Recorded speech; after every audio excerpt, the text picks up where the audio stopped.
आप सभी को जय मसीह की द बाइबल पोर्शन में आपका स्वागत है। हमारा आज का वचन है पहला राजाओं की पुस्तक 17वां अध्याय। तिशबी एलियाह जो गिलाद के परदेसियों में से था, उसने अहाब से कहा, इस्राएल का परमेश्वर यहोवा जिसके सम्मुख में उपस्थित रहता हूँ, उसके जीवन की शपथ, इन वर्षों में मेरे बिना कहे न तो मेघ बरसेगा और न ओस पड़ेगी।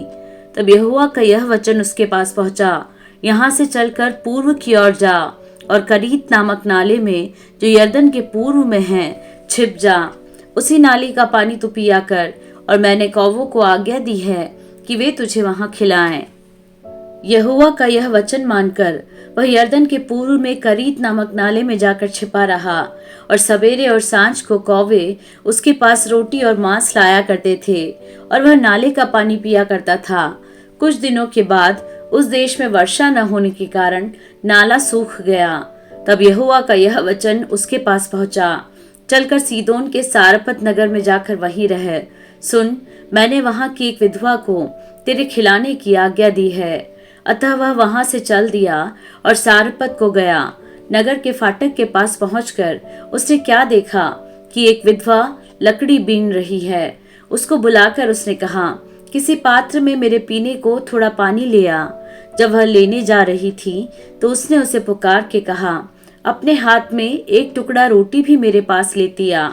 उसने कहा, तेरे परमेश्वर यहोवा के जीवन की शपथ, मेरे पास एक भी रोटी नहीं है, केवल घड़े में मुट्ठी भर मैदा और कुप्पी में थोड़ा सा तेल है, और मैं एक लकड़ी बीन कर लिए जाती हूँ कि अपने और अपने बेटे के लिए उसे पकाऊं और हम उसे खाएं, फिर मर जाएं।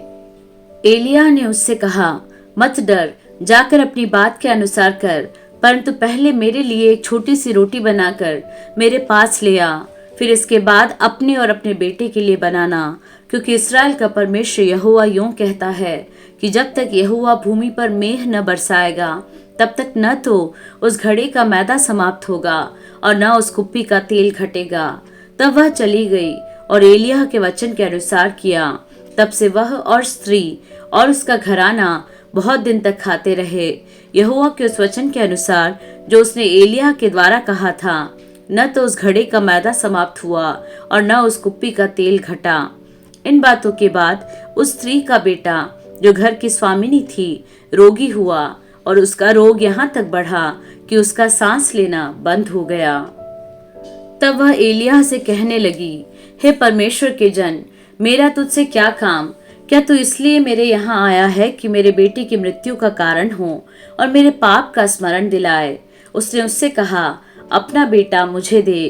तब वह उसे उसकी गोद में लेकर उस अटारी पर ले गया जहाँ वह स्वयं रहता था, और अपनी खाट पर लेटा दिया।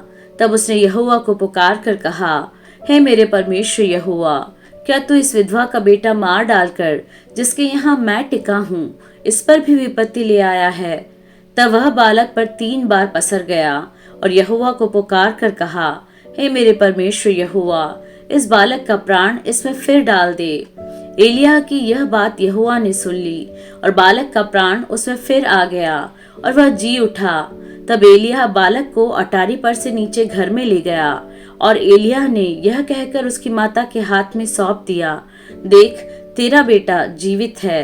स्त्री ने एलिय्याह से कहा, अब मुझे निश्चय हो गया है कि तू परमेश्वर का जन है, और यहोवा का जो वचन तेरे मुंह से निकलता है वह सच होता है।